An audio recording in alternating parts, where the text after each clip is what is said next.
You know the drill. Your executive says, let's do an offsite.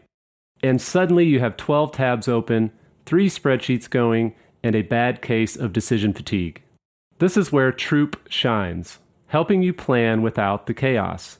Whether it's an offsite, a team retreat, or a last-minute meeting, Troop lets you compare locations, budgets, and travel options to make confident decisions. Troop keeps you organized every step of the way. So no more chasing info or juggling last-minute changes across 5 different platforms. If you are ready to take control of your meetings, head to leaderassistant.com/troop. That's leaderassistant.com/troop. Hey friends, it's Jeremy Burrows, host of the Leader Assistant Podcast. Thanks for tuning in. Today I'm actually excited to put the spotlight on my friend Jess Lindgren's podcast called Ask an Assistant. Jess takes questions from you all and then answers them on the Ask an Assistant show. So be sure to go to askanassistant.com to check out more episodes and submit your questions for Jess.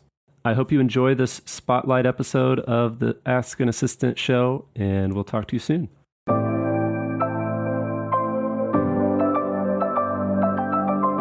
The Leader Assistant podcast exists to encourage and challenge assistants to become confident, game-changing leader assistants.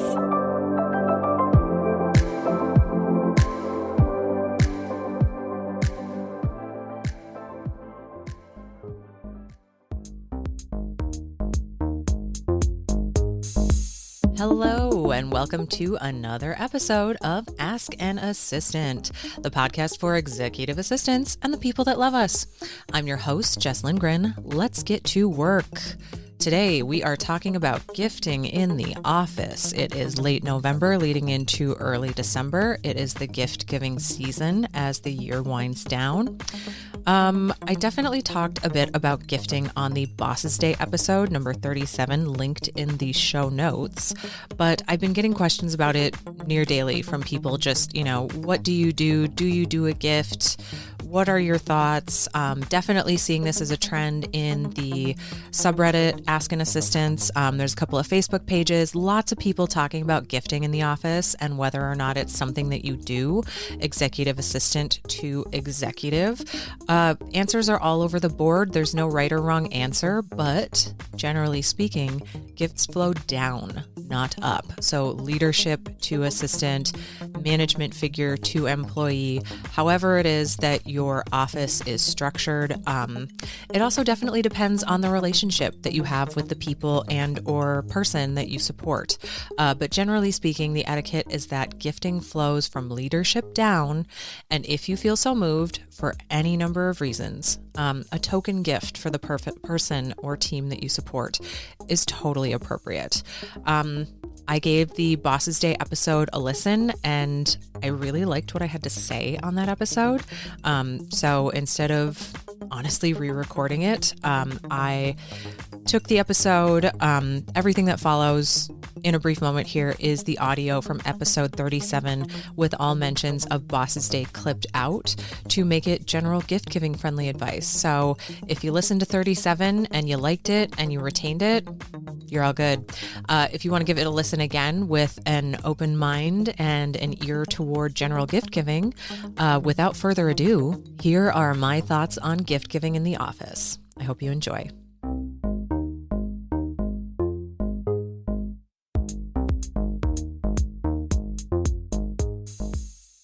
If you do a light Google, like just a teeny tiny little search, you can find numerous guides on etiquette that advise gifts generally are meant to flow down, like management figure to employee, whether that means CEO to executive assistant, whether that means director to managers, whether that means president to vice president, whether that means manager to employees, however it is that your company might be structured. Like you can, if you really want to, get out a copy of the org chart. Take a look.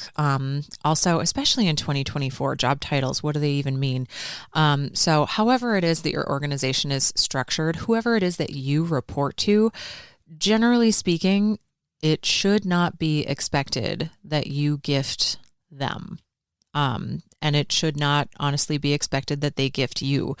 Just if there is a company culture of gifting, generally speaking. And if you've been listening for a while, you know that I do not love to use the word should, but generally speaking, gifts should flow down the chain of command. There are definitely reasons that up to down rather than down to up. So up-down gifting is a much better flow. There, generally speaking, is a pretty sharp difference in financial compensation. Like, I know everyone's situation is different, depending on your tenure with any given company, depending on the size of your organization. Like, I work in a company of 2. My compensation is very different than the person who is the executive assistant at General Mills. Like, we just work in different organizations, but generally speaking, it is safe to say that the executive assistant, whether they are at General Mills or a 2-person company based out of San Diego, California, the executive makes more. And to that end, it is, again, generally speaking, going to be different in every organization. Generally speaking, it is an order of magnitude more that the executive makes over their executive assistant, or whichever relationship it is that we are examining in any given workplace. So just the expectation that someone who makes an order of magnitude less should be giving a gift to someone who makes an order of magnitude more is frankly ludicrous. It can also be seen as wanting to like butter up the person in power, whether it's for a promotion, a raise, any other implied reason. Meaning can certainly be gleaned by both manager receiving the gift and other employees in your organization who might see you giving the gift. There are certainly reasons that you might opt to give a gift anyhow. Maybe you have an existing personal relationship outside of the office, but as such, you might perhaps opt to give the gift privately outside of work as well, like honoring that separation of work and home, professional and personal lives. Give that gift somewhere out of the office. Maybe you and your supervisor, whatever the dynamic is, maybe you have an inside joke or a shared interest. In that instance, a small gift is totally appropriate. Like maybe a special skein of yarn for a fellow knitter, like you went to New Zealand and you got hand-spun alpaca yarn on your Hobbit, Lord of the Rings extravaganza. Like that's really special and really personal and very cool. You know, it's a shared interest.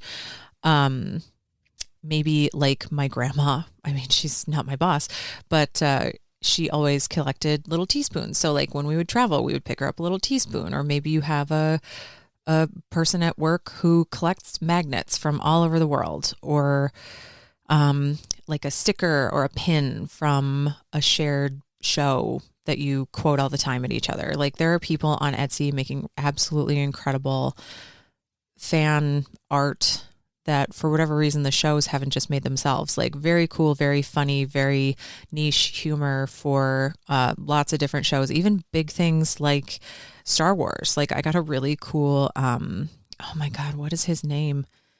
Oh no, I'm totally blanking on his name, but he's the cute little gremlin looking guy who's like bad baby in The Mandalorian. Babu Frick. Oh my God, I love him. And Star Wars did not make any Babu Frick merchandise. So like if I really loved Babu Frick and I was somebody's supervisor and they gave me a Babu Frick pin or sticker, like I would lose my mind. So just when you have a little shared interest, a little inside joke, something small is totally appropriate. Like there's no hard dollar amount for things like this, but it's always a good idea to keep it on the less expensive side. A number of people also asked about feeling pressured into participating in a group gift for a management figure.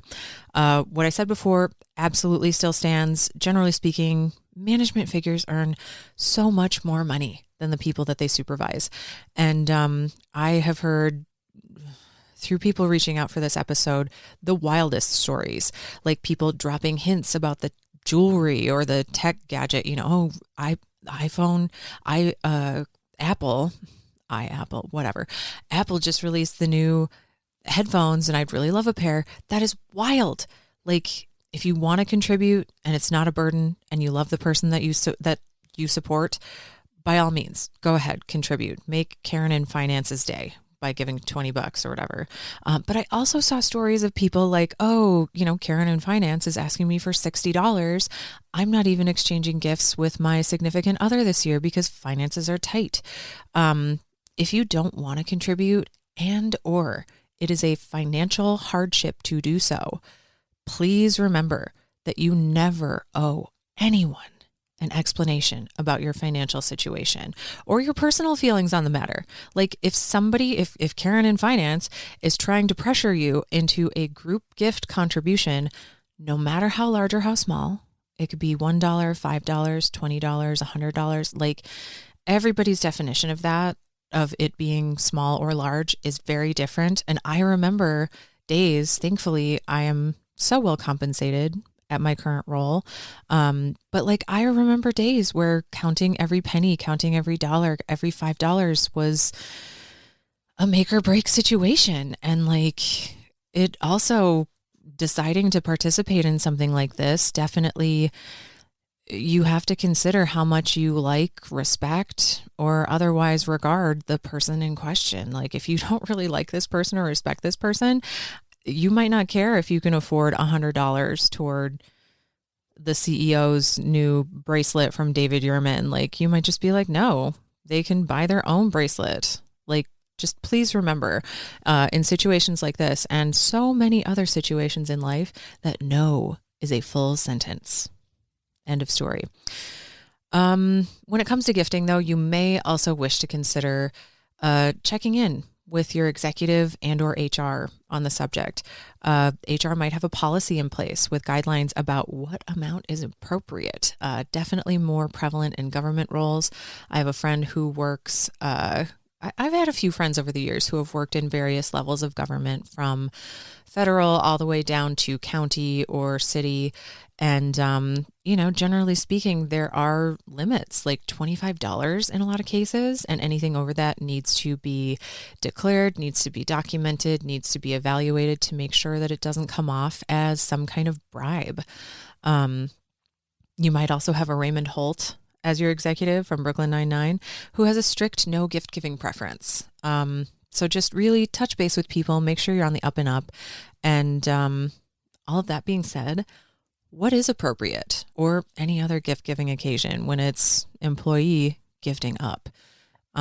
Personally, I'm a big advocate for a card. Like if you really want to go buy a greeting card, I've worked with executives before who absolutely adore greeting cards. And I've worked with people before who a Post-it note with a little smiley face on it is enough. But a nice card, a nice note with a very sincere and heartfelt message on it really goes a long way. I love any excuse to fire up my typewriter. I have a very beautiful IBM Selectric 2. I have like almost every font. There's only like 2 that I don't have. And they haunt me every day. But like, I just love typing up a note to somebody on my typewriter all day, every day. I'm also a huge advocate for making whatever your specialty is. Like, do you cross stitch? I just picked up cross stitching again for the winter. When we moved from Minnesota to California several years ago, I gave all my cross stitch stuff to a friend. Haven't really thought about it much since, but I was looking for a winter hobby. And in addition to bread baking, I am picking cross stitch back up. And I just bought the cutest set of patterns. It is called Mini Masterpieces. I will link it in the show notes. But basically the seller on Etsy took a bunch of art masterpieces and made them into little cross stitch patterns. And they come out tiny and cute and would look amazing on your boss's desk. Do you scrapbook? Like, make them a customized holiday or whatever occasion card. Like, you have all of the tools to do it and make it look great. Do you bake? Make a batch of your whatever your favorite thing is, or whatever your executive's favorite thing is. Put it in a cute container. Voila, gift solved. Honestly, I cannot believe my luck in this regard. My specialty is homemade marshmallows, and my executive's favorite dessert is s'mores. We didn't actually find this out until we'd been working together for a few years. But now that I know, A couple times a year, I will send a batch of marshmallows to my executive and their family. Yeah, to recap the episode for this week, gifting up is not it in the office. Write a nice note, bake a batch of your grandma's State Fair blue ribbon winning zucchini bread. Give them a little cutting of your favorite plant and propagate it. I'm just learning about, that's my other winter hobby, learning about propagating plants from my sister and one of her friends who are both big have plant people. If you don't want to or you can't participate due to finances, lack of vibes with the boss, or any other reason under the sun, no is a full sentence and requires zero further explanation from you. And all of that said brings us to the end of this week's episode. Please stop by askanassistant.com, ask your question. I don't have a show without you. And always remember that the only stupid question is the one that you don't ask. Until next week, take care.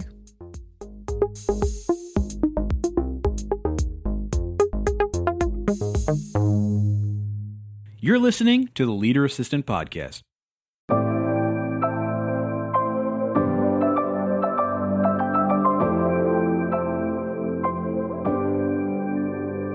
Please review on Apple Podcasts.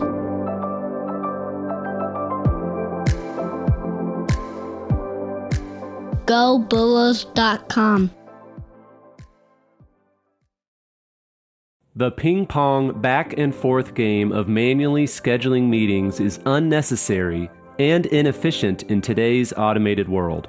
It's time to embrace calendar automation for increased productivity and capacity.